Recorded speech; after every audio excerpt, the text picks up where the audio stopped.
ও বন্ধু, যখন মৃত্যু মানুষটারে কবর মধ্যে নামায়া দেয়, ওয়া তাওয়াল্লা আনহু আসহাবুহু, তখন তার আপনজনরা কবরে নামায়া চলে আসে।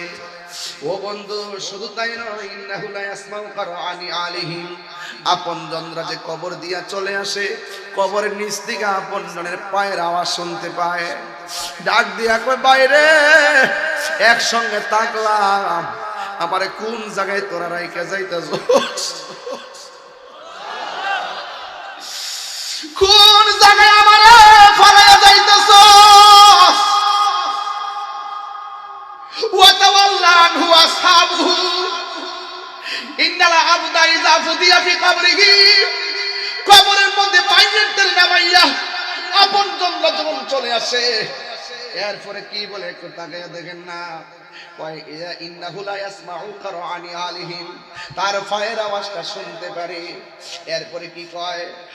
এরপরে কি কয়? কয় আতাহু মালাকানে, যখন আপনজন চলে আসে, আমরা প্রায় মাহফিলের মধ্যে আব্বা বলি 40 কদম হাঁটিয়া আসিবে স্বজন, মুনকার নকির হাজির হইবে রে তখন। আতাহু মালাকানে, ওই সময় কবরের মধ্যে দুইজন ফেরেশতা নামবে।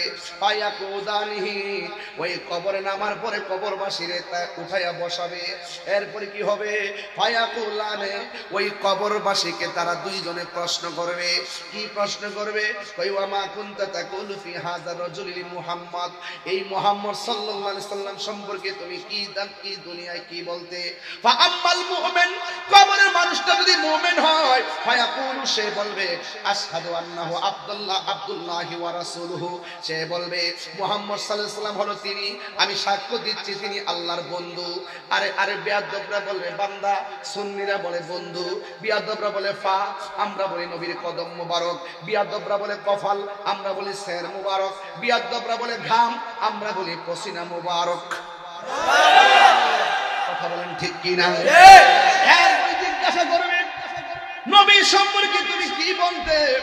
সে বলবে আমি সাক্ষ্য দিচ্ছি আল্লাহ, আমার নবী হলো আল্লাহর দোস্ত। শুধুমাত্র তাই নয়, বলবে ওয়া রাসূলুহু, আল্লাহর বন্ধু।